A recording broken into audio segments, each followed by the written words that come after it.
Hey yo guys, it's time for my TNA Victory Road 08 pay-per-view review. Gotta say, this pay-per-view was pretty decent. It was basically a combination of WCW from, the mid-90s to the end of the company, where you had a pretty solid undercard and a garbage main event, booked like you would see in WCW 2000, 2001, or even 99 at that. But let's just get to the review. Let's get to the opening match, which was the World X Cup elimination match, which was Team Japan, which consisted of Masato, Yoshino, Milano Collection AT, and Puma, versus Team Mexico, which was Bucanecro, Averno, and Mephisto, or Ultimate Guerrero, excuse me, and versus Team International, which was Doug Williams, Tyson Dukes, and Alex Koslov, and taking on Team TNA, which was Curryman and the Motor City Machine Guns. This match was awesome. Let's just say that. This was something really, really awesome. It was almost like that Cibernetico type match, which you go see in Mexico, only if it was two teams of those guys, 8 guys, whatever. It was just really awesome. I mean, TNA, they finally managed to know how to put on a good, strong opener. They did it at Slammiversary with Kaz and Petey, and now this one they topped themselves here. This is the best opener I've seen all year, hands down. I mean, it was a bit, maybe you can say it was a bit of a spot fest and went way too long, but they worked so well together.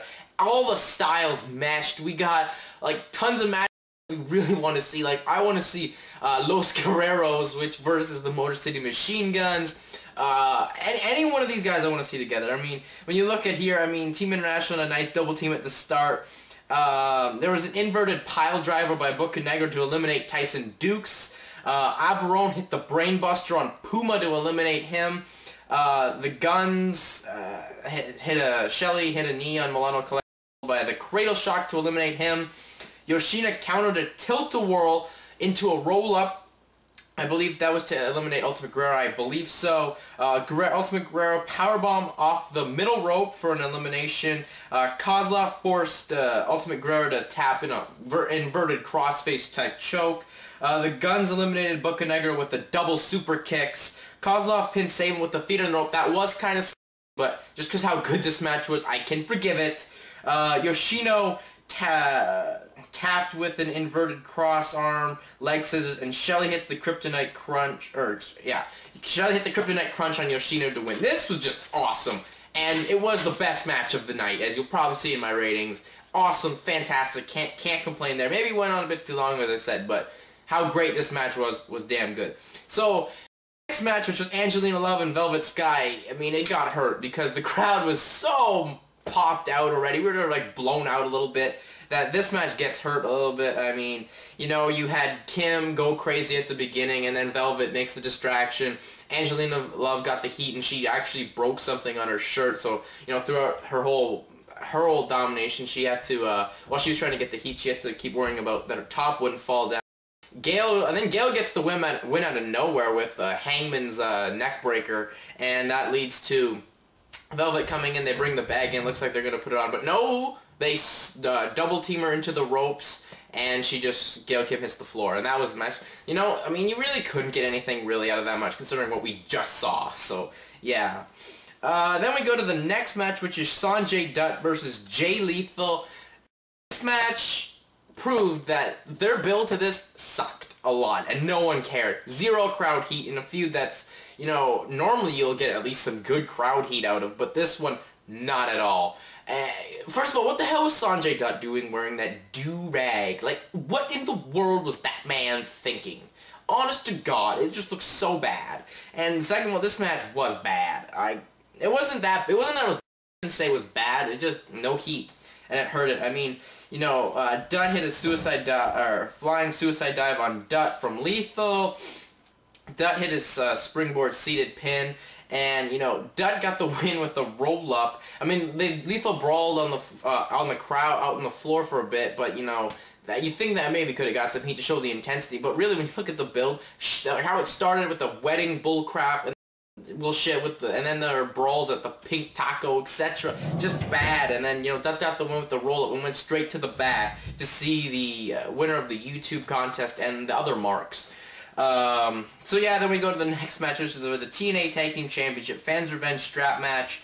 LAX versus Beer Money Incorporated, Robert Roode and James Storm. You know, this match was one of Robert Roode's best matches. I mean, he put on a good promo there.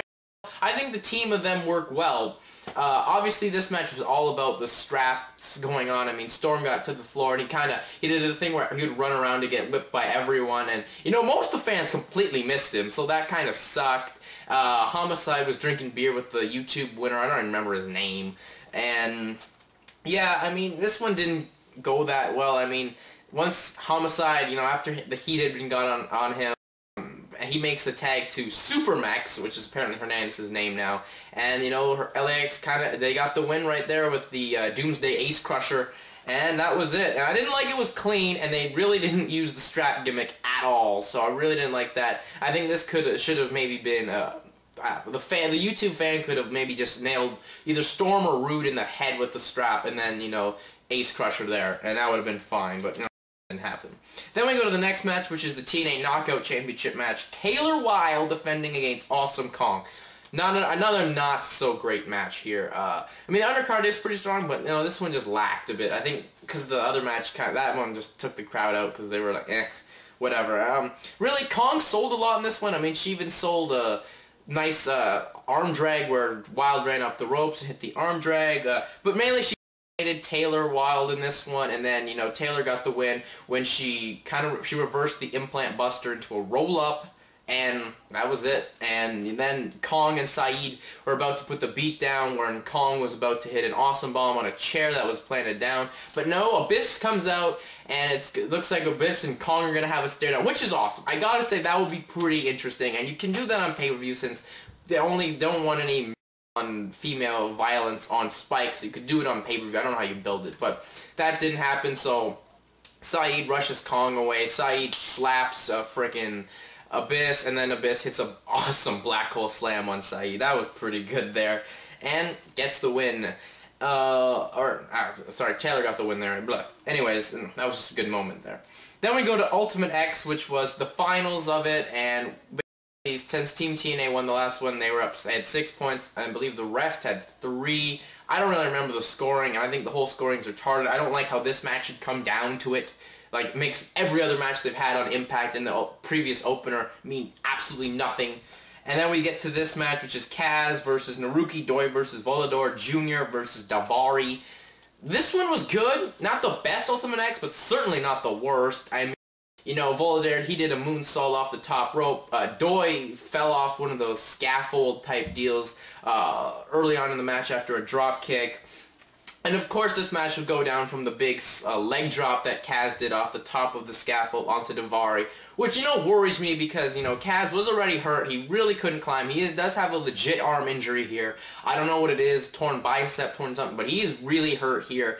And spots like that really worries me because he's going to be in a wheelchair before you know it.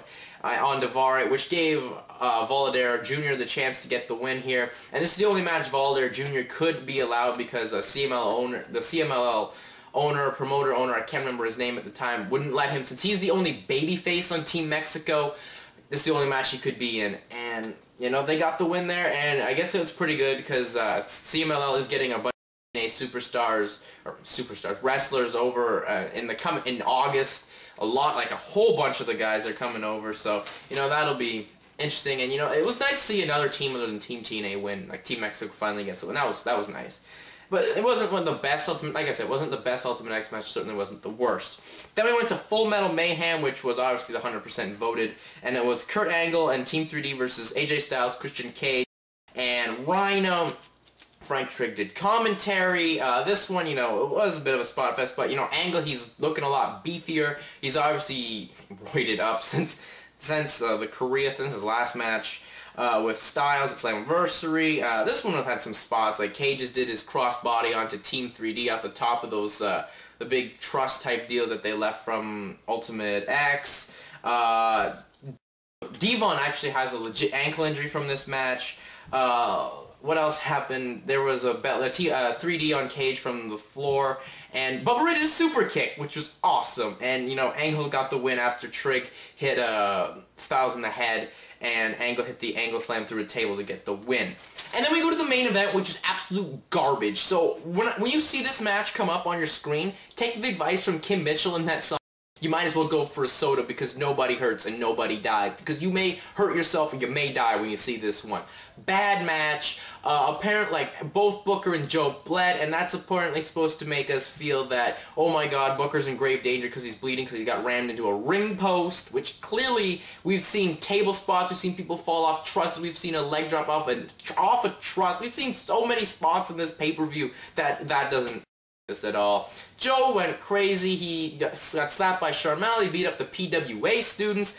Out comes Sting out of nowhere. He hits Joe in the gut. Booker makes the cover, and Sharmell counts the 3. Apparently Booker's a champion. Everyone's a heel in this situation. I mean, anyways, that's it for me. I'm out. Peace.